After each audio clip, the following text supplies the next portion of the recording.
Hey everybody, Carl here, and I'm shooting this at night, so I hope it's a little more clear. And I'm actually using the Kodak right here, so we'll see what happens.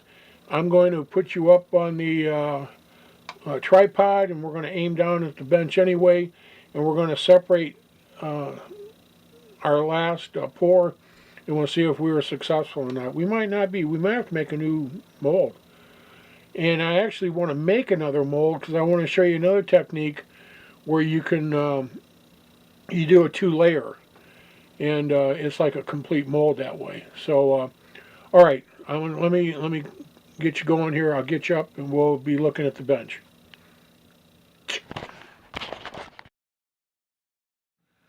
All right, here we are. We're looking at the main wheel and tire mold. I pretty much knew that this was set up, but I pulled this one. It doesn't look too bad. We have one little spot there we can fill in. The post actually came out, so I think we can use that one. So we'll put that aside. Now let's see how this came out. Like I said, there's a chance we may have to do this over again. That's okay. I mean, I'm using new stuff, so it's learning for me just like it is for you guys. Not too bad, really.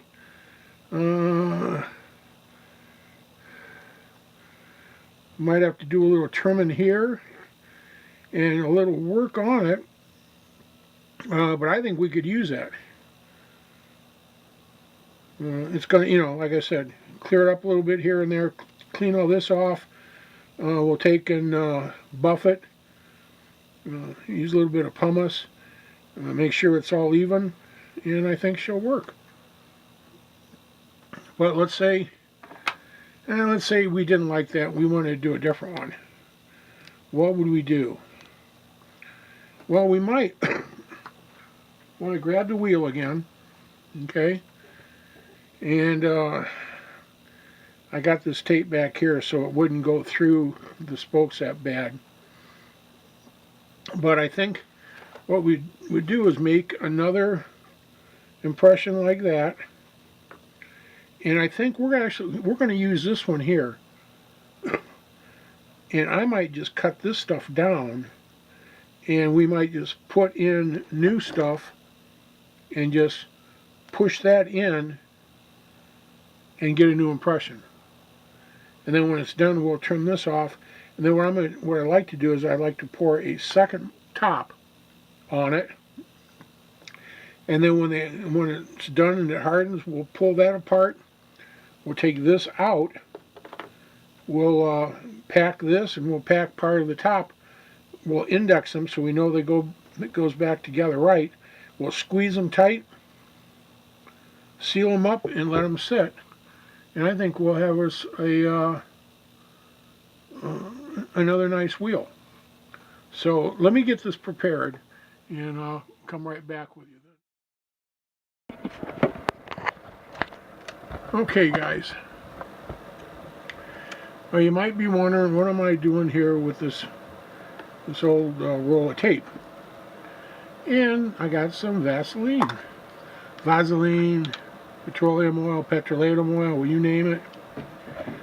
This stuff is great separator. I'm going to go in here. This tape is about shot. It needs to be put in the microwave and rejuvenated. It rips all the time.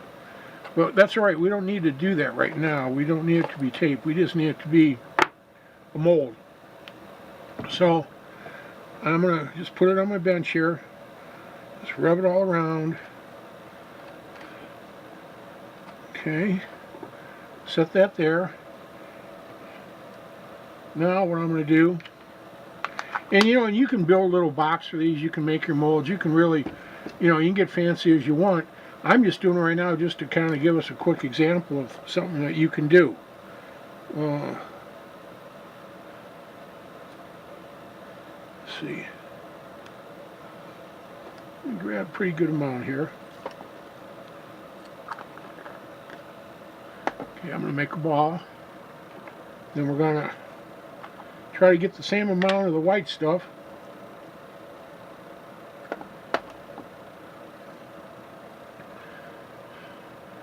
That looks pretty close. I think that'll work. So let's mix them together. And the nice thing about this now, this layer won't have to be real thick. It'll actually have to have a little bit on the bottom and then enough to cover up to half of the tire. So we can do that. And we'll let it set, and then we'll do the second half. We'll take this apart. We'll make it, we'll make it like smooth, and we'll cut our indexes in it, put the tire and wheel back in, and then we'll pour the second half.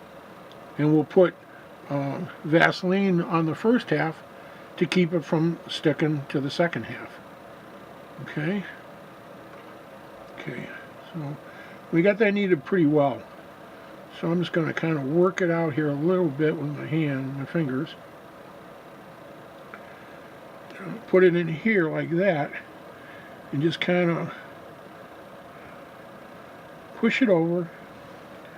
Then we're going to take our tire, we're going to, and kind of vibrate it, just kind of work it in and push it down a bit. And the other nice thing about this, if it goes through the bottom when we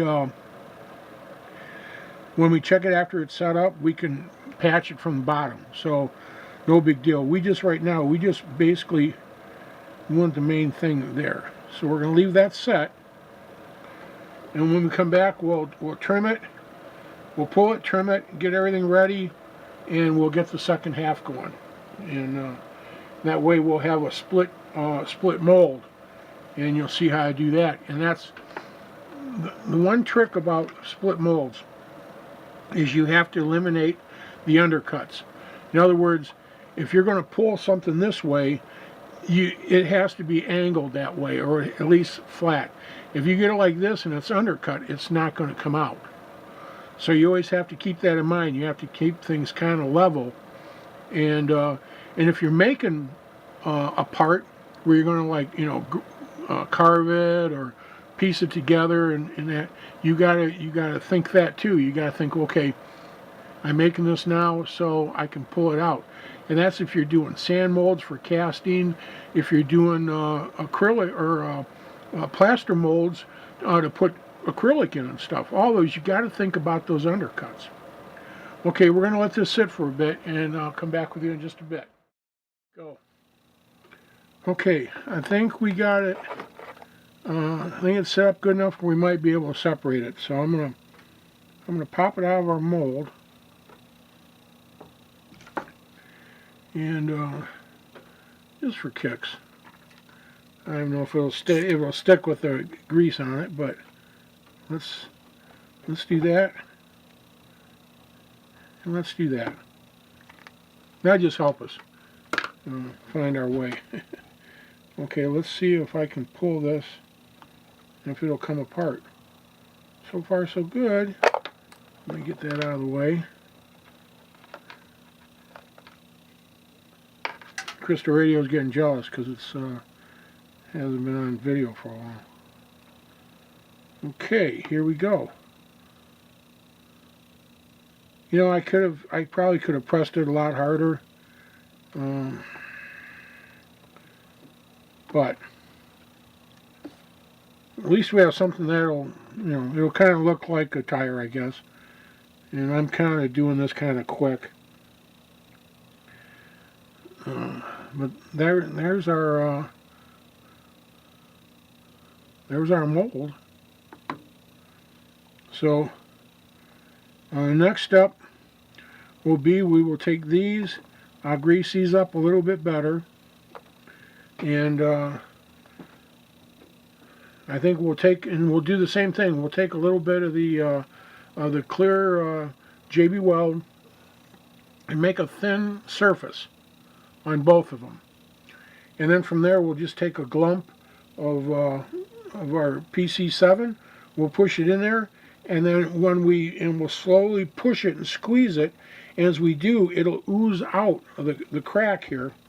And when it does that, it's also pushing out the air bubbles and stuff. So we do that, it should come out a lot better.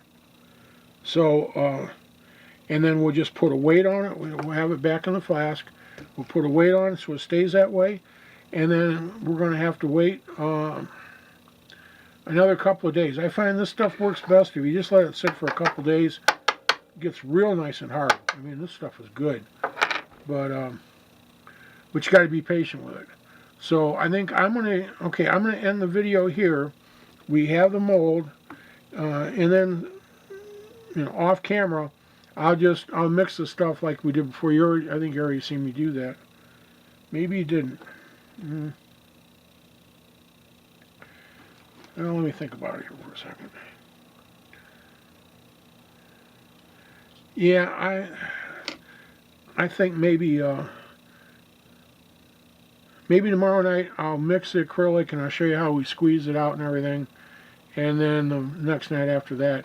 So it'll be a couple videos, and we'll watch how it progresses, because it's getting kind of late now, and it's warm in here. I think I had the air on, or the Hunter fan on with the ionizer, because it's getting real hot, and we're going to have like heat indices later on this week, every day, like way over 100, 104, 105, 110. It was real hot today. We had a storm come through. It cooled it off, but man, oh man, yeah, we're in for some heat. So in this room back here, I don't have any AC running. All I have is window units. I don't have central air. So back here, I usually just I crank the fans, and that's usually enough. But when it gets like crazy hot back here, it's like it's the little sauna room. So, okay, everybody, I'll leave with that for now, and I'll try to get this loaded up, and then we'll come back and mix it, and we'll go to the next stage. Okay, everybody, take care, be kind to one another, and I really look forward to seeing you in the next one. Bye now.